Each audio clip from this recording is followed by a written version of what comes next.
ঢাকা শহর বলেন বা কোনো শহর বলেন, এগুলো কোনো মাপ নেই। তাহলে আমাদের জন্য বন্যা নিয়ন্ত্রণ করাও সম্ভব হবে এবং সস্তায় বিদ্যুৎ উৎপাদন করে বাংলাদেশে বিদ্যুৎ স্বয়ংসম্পূর্ণ হওয়াটাও সম্ভব। এবার প্রথমবার যেহেতু গভীর রাত্রে খেলা হয়েছে, ধর্মকর্ম বাদ দিয়ে ফুটবল খেলাটা দেখা এটা আমার পক্ষে সম্ভব হচ্ছিল না। নামাজ বাদ দিয়ে আল্লাহর সাথে সম্পর্ক ছিন্ন করে আর্জেন্টিনাকে আর ব্রাজিলকে দেখা, এটা আমার কোনো প্রয়োজন নেই। তারা আমাকে ব্যস্ত নেবে না, দুজকেও নেবে না। এই খেলা আমার কোনো কাজে আসবে না। আসল খেলা হলো আল্লাহর সাথে সম্পর্ক রাখা, নবী করিম সাল্লাল্লাহু আলাইহি ওয়াসাল্লামের সাথে সম্পর্ক রাখা। সেটা হয় একমাত্র ইবাদতের মাধ্যমে।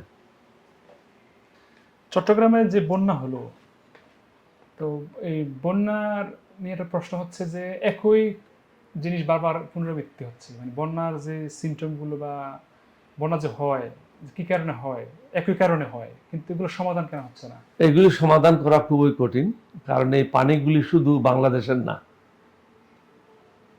এই পানিগুলি একদম চীন থেকে নিয়ে ভারতের 7 স্টেট হয়ে পার্বত্য চট্টগ্রাম প্রবেশ করে বিভিন্ন নদী দিয়ে। বিশেষ করে আমাদের এলাকায় যে বন্যাটা হয় সেটা হলো শঙ্খ নদীর পানি দিয়ে। আমি বহুবার প্রস্তাব করেছি শঙ্খ নদীতে বান্দরবনের উপরে একটা কাপ্তাইয়ের মতো একটা বাঁধ দিয়ে বিদ্যুৎ উৎপাদন করার জন্য। এটার ফিজিবিলিটি স্টাডি হয়েছিল, জানি না কি কারণে এটা বাদ পড়ে আছে। এরপরে দক্ষিণ দিকে যদি যান, একই জিনিস, মাতামুহুরী নদী দিয়ে উপর থেকে পানিগুলি আসে, ভারতের থেকে চায়না থেকে পানিগুলি আসে। এগুলি আসে ফাইনালি বঙ্গোপসাগরে পতিত হয়। সুতরাং এটা বন্ধ করা খুব কঠিন কাজ। এটা যদি উপরের দিকে কাপ্তাই লেকে যেভাবে বাঁধ দিয়ে বিদ্যুৎ উৎপাদন করছে, এভাবে যদি আমরা করতে পারি, তাহলে আমাদের জন্য বন্যা নিয়ন্ত্রণ করাও সম্ভব হবে এবং সস্তায় বিদ্যুৎ উৎপাদন করে বাংলাদেশে বিদ্যুৎ স্বয়ংসম্পূর্ণ হওয়াটাও সম্ভব। চায়নাতে ছোট ছোট নদীগুলির উপরেও তারা বিদ্যুৎ উৎপাদন করে। সুতরাং আমাদের দেশে যে অভিন্ন নদীগুলি আছে, প্রত্যেকটাতে বাঁধ দিয়ে আমরাও বিদ্যুৎ উৎপাদন করতে পারি। এই ব্যাপারে আমি অনেকগুলি প্রস্তাব দিয়েছিলাম, কিন্তু জানি না কি কারণে এগুলি দিনের আলো দেখে নাই। আচ্ছা, এটা হলো চট্টগ্রাম বা বন্যা কথা, কিন্তু ঢাকা শহরে দেখি যে আমরা সামান্য বৃষ্টি হলেই, ঢাকা শহর বলেন বা কোনো শহর বলেন, এগুলো কোনো মাপ নেই। এগুলো হলো এতিম শহর। হকাররা দখল করে নিয়েছে ফুটপাত। চট্টগ্রামে 71% রাস্তা পর্যন্ত হকাররা দখল করে নিয়েছে। এটা পৃথিবীতে এই ধরনের কোনো ব্যাপার কোথাও দেখা যায় না। এটা হলো একটা কঠিন কাজ, কিন্তু হকারদেরকে বলতে হবে যে তোমরা তোমাদের জায়গায় চলে যাও, নির্দিষ্ট দোকান নাও, দোকান নিয়ে চলে যাও। রাস্তার উপরে কোনো হকারগিরি চলবে না, ফুটপাতের উপরে কোনো হকারগিরি চলবে না। আর যেখানে যার দোকান থাকবে তাকে তার জায়গাটা পরিষ্কার রাখতে হবে।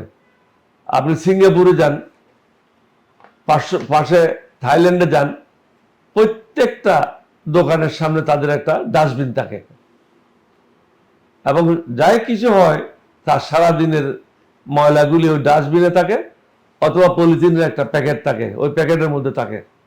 তারা দিন শেষে ওইটা নিয়ে ময়লার ডিপুতে ফেলাই দেয়।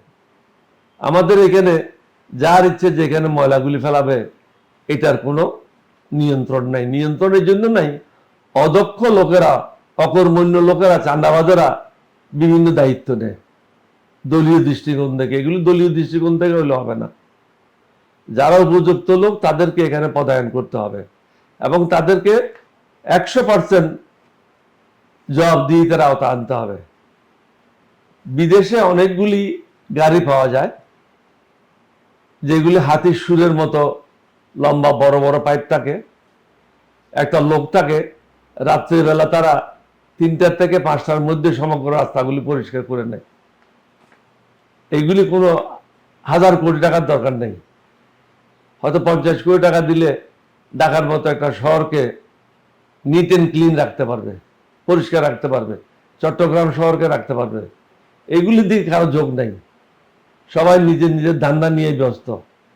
এবং যারা নিজ নিজ ক্ষেত্রে ব্যর্থ হয়েছে বা কোনোখানে এমপি ইলেকশন করে ফিল করেছে, তাদেরকে এই জায়গায় পদায়ন করা হয়েছে, যার কারণে তাদের কাছে এই দায়িত্বটার কোনো মূল্য নেই।